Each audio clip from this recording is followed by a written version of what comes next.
नमस्कार, मैं हूं मोना पटेल और आप देखना शुरू कर चुके हैं एएम न्यूज़।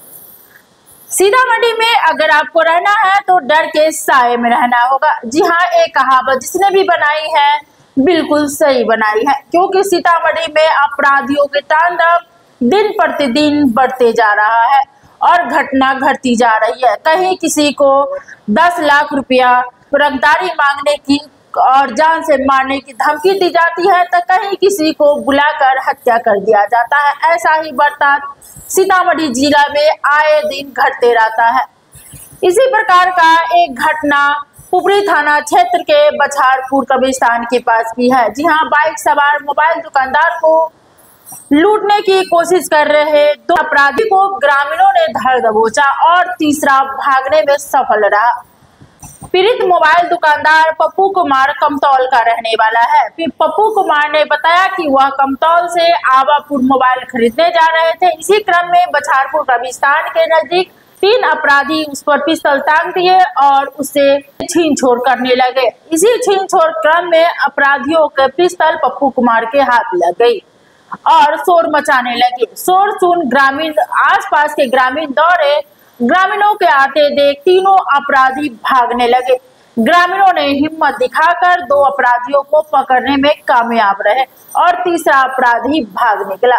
घटना के कुछ देर बाद पुपरी थाना पुलिस घटना स्थल पर पहुंची और पकड़े हुए दोनों अपराधियों को थाने ले गई। पीड़ित व्यक्ति पप्पू कुमार के आवेदन पर कार्रवाई की जा रही है। हम जा रहे थे आवापुर और उन्होंने 3 लड़का था, ठीक है। 3 लड़का आकर के पहले गाड़ी का चाबी छीन लिया आगे से, घेर करके। घेरने के बाद चाबी निकालने के बाद पिस्तौल निकाल लिया है।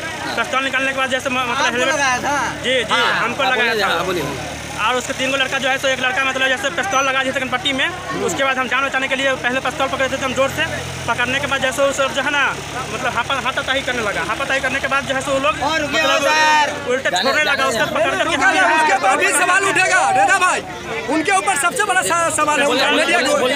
पिस्तौल छीनने के बाद जो है ना उसका पिस्तौल जब छीन लिया हम तो लोग एक लड़का गिर गया। गिरने के बाद जैसे सब तीनों हम हल्ला करने लगे। हल्ला करने के बाद 1-2 आदमी रुका तो भागने लगा। सब भागने लगा। उसके बाद जैसे पैदल था, तीनों पैदल था। हम जैसे वैसे पीछे पीछे भागने लगे। तीनों पैदल था। हाँ, सबसे बड़ा सवाल ये है, कैसे क्या घटना घटी बताइए कि हम लोग जा रहे थे, उसी क्रम में ये चिल्ला रहा था। चिल्लाने के बाद बछारपुर के जो भी ग्रामीण वहाँ पर थे वो मोटरसाइकिल से जो है ना थे वो लोग रुके। रुकने के बाद ये बोला इधर भागा, तो हम लोग पानी नदी को इस पार करके गाछी की तरफ आए तो इसको पकड़े। 1 घंटा हो गया। 1 घंटा के समय प्रशासन को हम लोग पहले फ़ोन किए, 1 से 1.5 घंटा पहले। जब थाना प्रभारी को फ़ोन कर रहे थे, फ़ोन नहीं उठा रहे थे। बार बार फ़ोन कर रहे थे, फ़ोन नहीं उठा रहे थे। उसके बाद एसपी साहब को फ़ोन लगा। एसपी साहब बोला कि ठीक है 10 मिनट में हम भेज रहे हैं। उसके एसपी साहब को फ़ोन लगाने के बाद थाना प्रभारी या थाना का जो है कितने देर की घटना है ये? कितने देर की घटना? लगभग ये घटना को 1 से 1.5 घंटा हो गया। कहाँ पे हुआ है ये? क्या कहते हैं, कब्रिस्तान और शमशान के बीच में आवापुर जाने वाली सड़क के रास्ते में हुआ। बछारपुर में? बछारपुर में। चोर को कैसे पकड़ा गया? चोर को पकड़ा गया ग्रामीणों की मदद से। सारे ग्रामीण टूट पड़े, एक साथ दौड़ने लगे। कुछ मोटरसाइकिल से ओवरटेक किया गया, कुछ पैदल। तो एक दौड़ा। जितने चोर लोग थे वो गाछी के ऊपर चढ़ गए थे। तो ग्रामीणों से पता चला कि ये लोग गाछी पर चढ़ा हुआ। फिर सारे ग्रामीण पैदल दौड़े और पैदल दौड़ने के बाद नदी उस पार छड़पने के बाद दोनों अपराधी पकड़ाया, एक फरार हो गया। अच्छा, कितना 3 अपराधी?